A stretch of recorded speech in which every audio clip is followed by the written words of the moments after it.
Salut la communauté de coups critiques, c'est encore moi Pépé qui vient vous présenter un autre de ces trésors cachés. Encore, et oui, un autre jeu de rôle que je trouve qui mérite une plus grande place sur le devant de la scène. Par contre, cette semaine, je vous avouerai, je triche un peu. C'est pas un jeu de rôle récent. C'est un jeu de rôle qui a qui a quelques années derrière lui, qui a roulé sa bosse, comme on dit, mais qui est surtout plus connu du côté de chez nos cousins français et beaucoup moins ici au Québec. Et c'est pourquoi, dans le fond, les personnes qui vont l'écouter et qui proviennent, dans le fond, de l'autre côté de l'océan, pourraient très bien connaître ce jeu-là, même y avoir joué allègrement au courant des dernières années, parce qu'il a été fait par un auteur qui est quand même très prolifique, qui a une très belle réputation, qui fait des très bons jeux, des très petits jeux aussi, qui sont, dans le fond, rapidement mettre en place, des jeux très narratifs. Je parle de l'auteur, dans le fond, John Grumpf. J'espère que je le prononce comme du monde, Grumpf. Parce que j'en dirais que je me suis souvent questionné aussi sur la prononciation de ce nom de famille-là. John Grumpf qui a fait un jeu qui m'a on va dire, qui m'a introduit à un genre que je n'avais jamais essayé autrefois. On remonte quand même à il y a de cela quelques années. On parle de peut-être 2013 environ, 2013-2014. Et je parle du jeu Oltré. Oltré. Ici, on a le jeu de base, une expansion.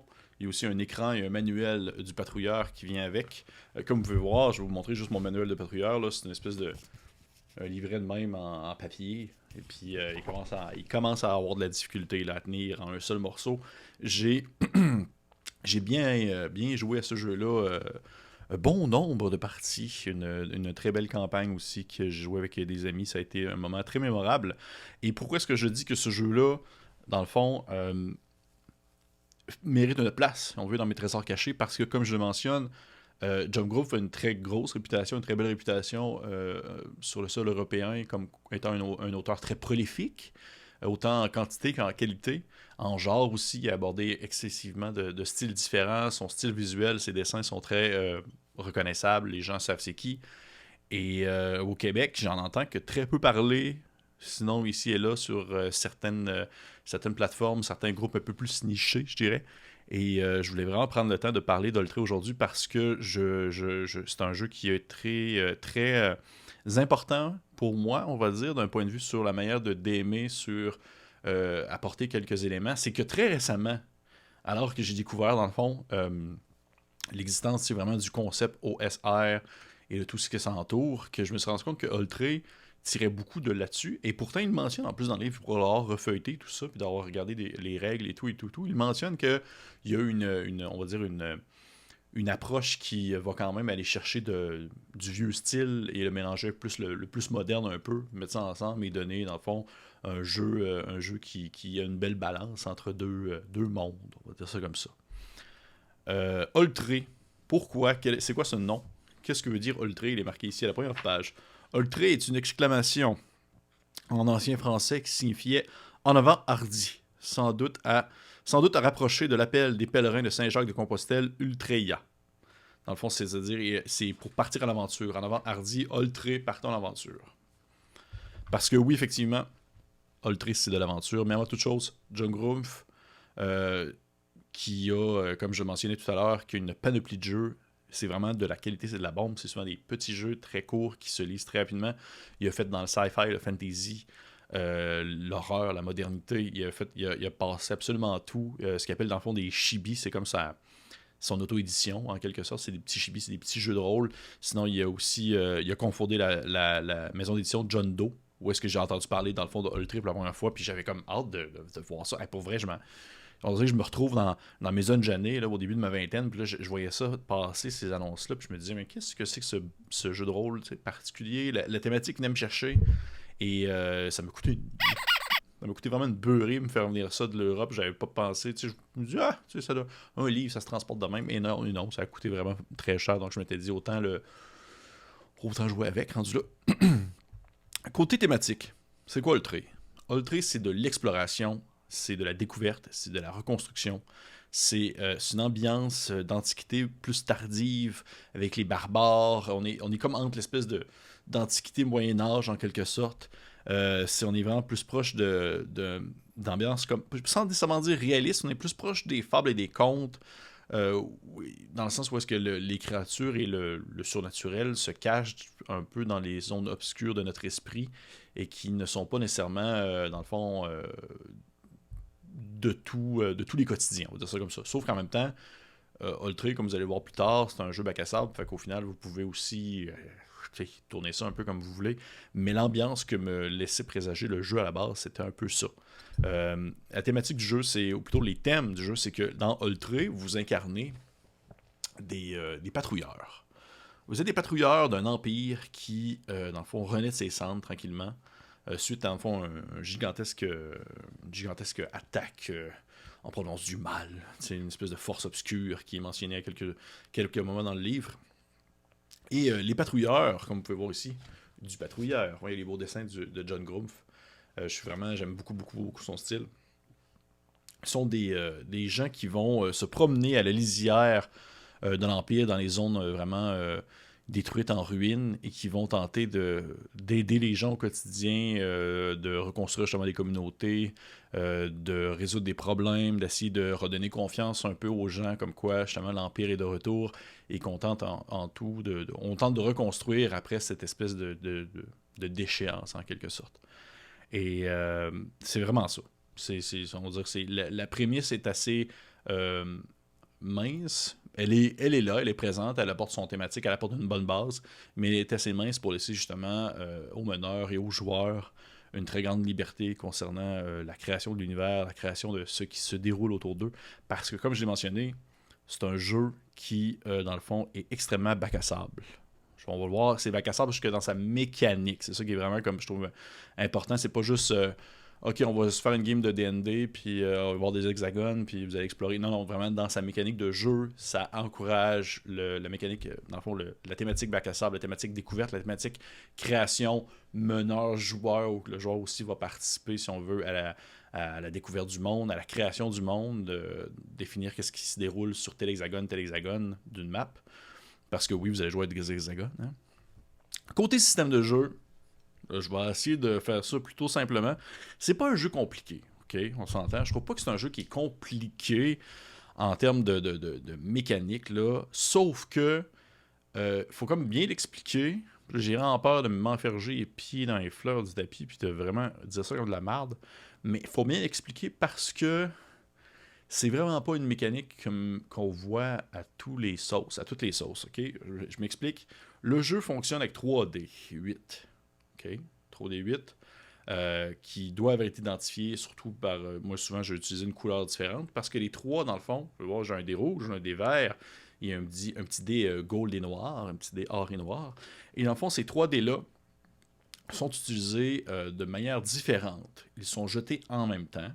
Les gens, oui, tu sais, avant de vraiment embarquer dans le cœur, les personnages ont des caractéristiques qui sont ces 3 très importants. Je pense que c'était quelque chose genre érudit, voyage et guerrier, quelque chose comme ça. Mais érudit, voyage, j'en suis persuadé. Et dans le fond, ça définissait un peu les bonus que vous allez avoir lorsque vous allez lancer des dés. Parce que le but, c'est lorsque vous faites un jet, lorsque vous voulez accomplir quelque chose, une action, vous devez lancer, dans le fond, les 3 dés. Et il va y avoir un niveau de difficulté qui va être souvent entre 10 et 28 environ. Et dans le fond, comment ça fonctionne? C'est qu'il y a un des dés. On va dire le dé rouge. C'est ce qu'il appelle un dé de maîtrise. On va dire que le dé vert, c'est le dé de prouesse. Et que le dé or, c'est le dé d'exaltation. Okay? La somme des 2 premiers dés, maîtrise, prouesse, dans le fond, c'est la somme des deux, c'est on va dire la base qu'il faut avoir pour pouvoir réussir une action. Le 3e dé, l'exaltation, c'est que vous pouvez décider de swiper, ou plutôt de remplacer un des 2 premiers dés que vous avez lancés par le 3e dé. Fait que mettons que vous lancez vos dés, vous avez un 2, puis un 6, puis sur votre dé d'exaltation, vous avez un 8, bien vous pouvez remplacer votre dé d'exaltation de votre 2 par le 8, et comme ça avoir un 8 plus 6, 14. Voulez-vous, tu sais, moi je disais que genre au final c'est pas si compliqué que ça, mais l'expliquer c'est comme un peu bizarre parce que les 3D ont 3 utilités différentes. Dans le fond, le dé de maîtrise, le premier dé, le dé rouge, c'est le dé qui est utilisé en fait pour définir, on va dire, à quel point est-ce que votre réussite est exceptionnelle. Fait que plus votre dé rouge, son jet va être bon, plus votre réussite va être incroyable. Le dé vert, le dé vert, ce que j'ai appelé le dé de prouesse, c'est que plus, dans le fond, le dé de vert est bien utilisé, plus, dans le fond, le résultat est positif, plus vous allez pouvoir créer des éléments ou des effets secondaires, si on veut, aux différentes actions qui se déroulent, comme par exemple faire apparaître, pas faire apparaître, mais mentionner dans le décor qu'il y a tel élément, ou dire que genre tel ennemi glisse sur le derrière, ou etc., dire telle chose, telle chose. Bref, ça permet de rajouter jamais un petit côté plus épicé, si on veut, à l'action que vous voulez faire. Et comme j'expliquais aussi, le dernier dé, c'est le dé d'exaltation qui vous permet, dans le fond, de pouvoir swiper des dés entre eux. Dans le fond, d'échanger de votre dé d'exaltation pour soit votre dé de maîtrise ou de prouesse. Est-ce que jusque-là, vous tenez le coup? Est-ce que vous saignez du nez? Est-ce que ça va? Pour vrai, j'en ai aucune idée si je l'explique comme du monde. J'espère vraiment être capable de bien le dire. Le combat est géré de la même manière. Vous allez lancer, dans le fond, vos dés, puis, dans le fond, dépasser, si on veut, le seuil de difficulté d'un ennemi pour y faire des dégâts qui sont définis par le dé de maîtrise. Dans le fond, le premier dé qu'on lance, le dé rouge, c'est votre dé à quel point vous êtes bon dans quelque chose. Plus le dé va être haut, plus ça va être dans le fond les dégâts que vous allez faire à l'adversaire que vous allez dans le fond toucher. Fait qu'au final, peu importe l'arme que vous avez dans votre main, oui, les armes vont apporter des petites modifications, pas nécessairement au résultat de dé, plus à la manière qu'on va utiliser le dé, mais peu importe l'arme que vous avez dans vos mains, c'est le dé dans le fond de maîtrise qui définit le nombre de dégâts que vous faites sur quelqu'un. Là, je vois les gens qui font comme « Oh mon Dieu, mais Pépé, pourquoi rentres-tu dans quelque chose aussi technique? » Et pour de vrai, je peux être sûr que ça peut être vraiment super simple pour certains, mais je me rappelle que moi, les premières fois que je lisais le livre, j'étais genre « Qu'est-ce qui se passe? » J'étais quand même beaucoup plus jeune. Je le relis maintenant, je comprends beaucoup plus parce que j'ai lu beaucoup d'autres livres de jeux de rôle. À l'époque, je trouvais pas ça facile. Donc, tant mieux si pour vous c'est clé en main, tant mieux si pour d'autres c'est plus compliqué, mais que genre mes explications ont du sens. Et tant pis si c'est pas clé en main, puis vous comprenez pas, je m'excuse d'avance, vous pouvez me le dire, puis je ne le prendrai pas mal. Les joueurs, dans le fond, aussi, également dans le système de jeu, ont des métiers. C'est un peu comme leur classe, en quelque sorte. Et vous allez avoir, dans le fond, il y a une panoplie de métiers. Okay? Ça va de genre alchimiste, guerrier, cavalier, voleur, druide, magicien, des choses comme ça. Et vous, dans le fond, les métiers, c'est des points que vous allouez à l'intérieur. Fait que vous pouvez être, par exemple, niveau 1 magicien, mais niveau 2 cavalier, puis un autre niveau 1 voleur, par exemple. Et dans le fond, plus à chaque niveau que vous avez dans une caractéristique, dans un métier, je veux dire, ça vous donne dans le fond des petits bonus que vous pouvez faire apparaître, si on veut, ou utiliser au courant de la partie, comme soit lancer des sorts, soit avoir des bonus si vous êtes sur une monture, soit vous êtes meilleur lorsque vous voulez sneaker quelqu'un, parce que vous êtes subtil, puis vous avez des niveaux en voleur, des choses comme ça. C'est un jeu qui a une certaine approche, ça vrai, pour moi qui était surtout habitué à Donjon Dragon 5e, même 3.5 édition à l'époque, 5e édition n'était pas encore sortie, ça m'avait un peu désarçonné, mais je trouvais que ça apportait une belle complexité, pas une complexité, mais une belle complémentarité, si on veut, entre les métiers. Je trouvais ça cool qu'on ne soit pas pris dans un carcan précis, puis que je pouvais, dans le fond, vraiment aller chercher qu'est-ce que je voulais en termes de métier, et créer un personnage qui était totalement unique. Contrairement à d'autres, quelqu'un d'autre pouvait avoir autant de niveaux de mage que moi, mais avoir ces autres niveaux dans autre chose et être un patrouilleur complètement différent. Les joueurs, dans le fond, vont, au cours de la partie, explorer des hexagones. Et c'est là que, dans le fond, que ça rentre en considération.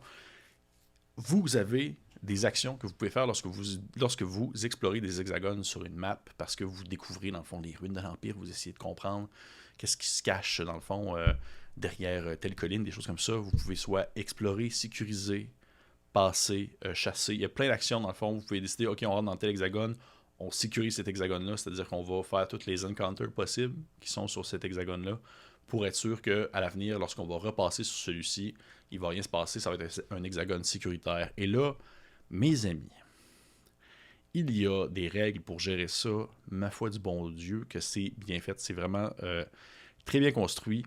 Je vous explique. Il y a des cartes. OK? Vous êtes là? Quoi? Il y a des 8, il y a des cartes. Il y a des cartes, dans le fond, qui permettent de pouvoir... dans le fond, il y a 3 types de cartes. OK? On va faire ça simple. Il y a des cartes qui s'appellent, dans le fond, des cartes exaltation, qui permettent de faire des prouesses, de faire des trucs vraiment, vraiment cool, qui permettent de vraiment comme faire des... Vous les jouez, puis ça fait en sorte que vous avez un bonus immédiat dans une action, dans une situation. Puis ces cartes-là, vous les tirez dans le fond au début de la partie. En fait, toutes les cartes, vous les tirez au début de la partie, puis vous les avez jusqu'à la fin de la partie. Et lorsqu'on commence, dans le fond, une autre séance, vous pigez des nouvelles cartes. Vous les gardez pas. Vous ne gardez pas nécessairement les cartes que vous avez pigées préalablement. Il y a ce qu'on appelle ensuite des cartes persécution, qui sont des cartes négatives, comme par exemple, vous voulez dire je me suis foulé la cheville. Vous jouez la carte, je me suis foulé la cheville, ça vous donne un malus, mais en contrepartie, vous avez aussi un bonus qui va arriver plus tard. Et finalement, les cartes patrouilles. Le troisième type de carte, les cartes patrouilles, c'est dans le fond des cartes que les joueurs vont tirer au cours du jeu. Et sur ces cartes-là, il va y avoir dans le fond des mots-clés qui vont définir un peu qu'est-ce qui pourrait se passer dans le fond, dans l'hexagone qu'ils vont explorer. Et ça, je trouve ça complètement malade, pour de vrai. C'est vraiment, vraiment très cool.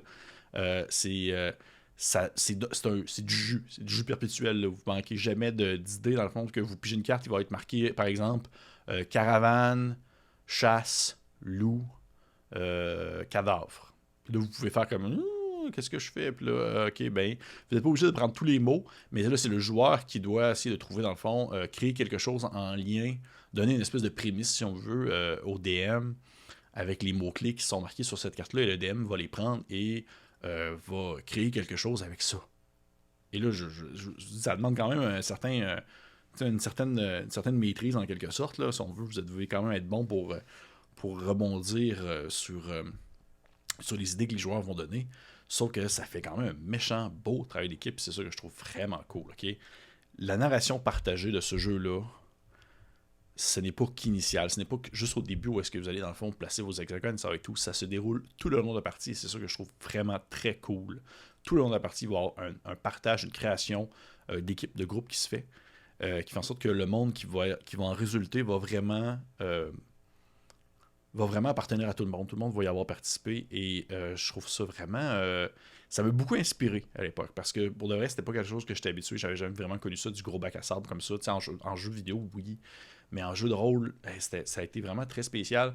Puis ça m'a vraiment ouvert une porte, vraiment, comme je dirais justement, sur le côté OSR, parce que le jeu, oui, a une vieille mécanique, a des vieux styles, des vieux old school, où est-ce que ça va être du tapage de monstres, puis d'exploration, puis du très classique, là, on s'entend, là, avec des règles parfois obscures. Il y a quelques zones de gris dans les règles. C'est très simplifié. Parfois, il y a l'espèce de règle du genre oui-non, où est-ce que genre on connaît pas la réponse à une question, on va lancer un D8, puis si on pogne 6, c'est oui, mais, ou des choses comme ça. T'sais. C'est seulement pour dire qu'il y a beaucoup de trucs qui sont mis par des tables, par justement des réactions aléatoires face à des événements, face à soit des éléments du jeu qui vont survenir. Mais aussi, également, il y a une belle modernité là-dedans, il y a une belle mise en avant, narrativisme, gros partage d'informations, gros partage de création. C'est vraiment cool, pour de vrai. Moi, je trouve vraiment que c'est un très beau jeu qui vieillit, en fait, super bien encore aujourd'hui, malgré les années. Ça va faire 8 ans, j'ai ce jeu-là. Puis même avec tous les nouveaux jeux que je lis, je trouve que Oltré continue à tirer son épingle du jeu justement par son espèce d'équilibre, une certaine simplicité, même si je vous ai expliqué le système, puis ça avait l'air de genre être un jeu tout droit sorti de la série Camelot, mais tout de même, il y a une belle simplicité dans ce jeu. Une fois que vous l'avez dans le fond bien maîtrisé, ça se fait comme un charme, puis ça crée dans le fond vraiment des belles histoires. Justement d'un point de vue bac à sable, mais vous avez comme un travail à faire où vous reliez des points entre eux, puis vous finissez par créer une très grande saga, en quelque sorte, avec tous ces événements-là que vous avez pigés au courant de l'aventure, qui peuvent être insérés ou non dans une campagne à plus grande échelle ou dans un scénario que le DM va avoir pensé. C'est vraiment là de toute beauté.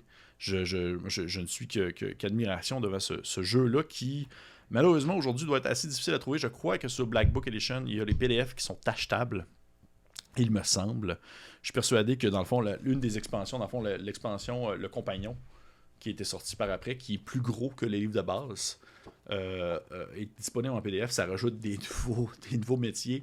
Il y a une gestion de phare, dans le fond, vous créez comme une espèce de colonie et vous devez gérer la colonie, faire fabriquer des choses dessus, fabriquer des bâtiments. On veut une forge, on veut genre une bibliothèque, des plantations. Il y a vraiment des belles possibilités de jeu à ce qu'on appelle le West March, que j'embarquerai pas là-dedans parce que ça va être. Je terminerai pas ma vidéo, là. Mais il y a une belle possibilité de jeu, disons, à grande échelle, à grande découverte on sait pas trop comment est-ce qu'on commence. On commence, puis ça y va vraiment au toast, puis vous êtes capable de créer à mesure que ça avance, puis tout se déroule comme de manière très naturelle malgré tout, grâce aux cartes que vous pigez. Les cartes, soit dit en passant, les cartes patrouilles qui peuvent être aussi utilisées pour créer des donjons aléatoires pour le DM, est-ce que vous les switchez de bord. Puis de l'autre côté, il va y avoir dans le fond des mots-clés aussi pour les donjons. Et encore une fois, je trouve que c'est vraiment un bel univers qui se crée devant nos yeux, autant sur la forme, c'est-à-dire vraiment la thématique vraiment plus fin de l'Empire. On pense justement à l'Empire romain, fin de l'Empire par exemple, l'arrivée de nouvelles personnes, puis autant sur le fond, avec la mécanique des cartes, la mécanique des dés qui permettent de créer des événements, qui permettent de créer, dans le fond, des pouvoirs supplémentaires, qui permettent de faire des prouesses de combat, des choses comme ça. Moi, je suis complètement vendu à ce jeu-là. Pour qu'est-ce que je recommande ça? Pour qu'est-ce que je recommande de le traiter? Je dirais, pour ceux qui ont besoin d'un certain cadre pour gérer une narration partagée, parce que justement, elle est gérée par un cadre précis. C'est quasiment comme un jeu de société. D'ailleurs, il y a un jeu de société qui s'en vient. Je crois que nos amis de chez Etugame en ont parlé dans la dernière vidéo. Il y a un jeu de société qui s'en vient de Ultra, tout mis à neuf, des super beaux dessins. C'est vraiment. Tu sais, j'ai rien contre les dessins du groupe, comme je dis, c'est vraiment super beau. J'aime beaucoup son esthétique très unique à lui. Sauf que là, tu checkes le jeu, la boîte du jeu de société, puis j'étais juste comme. Wow, c'est vraiment loin de ce qu'on a à la base, là. Et il y a aussi, tu sais, on parle, il y a des murmures de V2, de jeux de rôle. Là. Si jamais j'imagine que le jeu de société prend bien, je ne serais pas surpris à ce qu'il y ait une nouvelle édition de jeu de rôle qui sorte pour l'instant. Mais d'après moi, vous êtes capable de trouver ça sur Internet. Dans le fond, tout le nécessaire qu'il y a besoin pour pouvoir jouer, c'est vraiment. C'est vraiment un beau système. Comme je dis, je recommande ça pour les personnes qui ont besoin d'un certain cadre dans une narration partagée. Je recommande ça pour les gens qui veulent découvrir ce style-là, c'est-à-dire le style bac à sable, qui ne savent pas trop comment s'y prendre. Puis le style narration partagée aussi, et qui veulent pas trop sortir non plus des sentiers battus, puis essayer un jeu super métaphorique, qui a une thématique bizarre, parce que veut pas, là, la thématique est assez présente, dans le sens que on bat des monstres, c'est le fun, on explore, on aide des gens. C'est très commun, on connaît ça, mais au moins de la manière que c'est apporté, ça apporte justement sa petite fraîcheur avec lui. Fait que moi, je vous dis, go, si vous êtes capable de mettre la main là-dessus, allez-y. Si vous le trouvez en PDF, allez voir sur Black Book Edition, allez-y, je vous encourage fortement à le faire. Pour moi, c'est un must. Je voulais faire un espèce de petit trésor caché nostalgie sur un jeu qui m'a vraiment marqué et surtout qui est, selon moi, un fleuron, si on veut, des publications francophones de l'autre côté de l'océan. Je trouve que c'est vraiment un très bon jeu. Et sur ce, je vous dis Oltré. Et aux prochaines vidéos. Encore une fois, merci beaucoup. Merci beaucoup d'avoir pris le temps de visionner ce nouveau trésor caché. Écoutez, je veux pas me répéter encore. Là, franchement, là, abonnez-vous au YouTube, likez la page Facebook, notre Twitter, notre Instagram. Je vous en supplie, faites-le. Faites-le parce que ça fait 8 mois que j'habite dans le sol de chez Francis, puis il me maintient en otage. Vous voyez jamais mes pieds parce que j'ai des chaînes, puis que je suis pogné là, pour de vrai, là. Je sais plus quoi faire. Non, c'est pas vrai, mais pour de vrai, merci beaucoup. Merci beaucoup de nous avoir des commentaires que vous laissez. Et on se dit à une prochaine fois.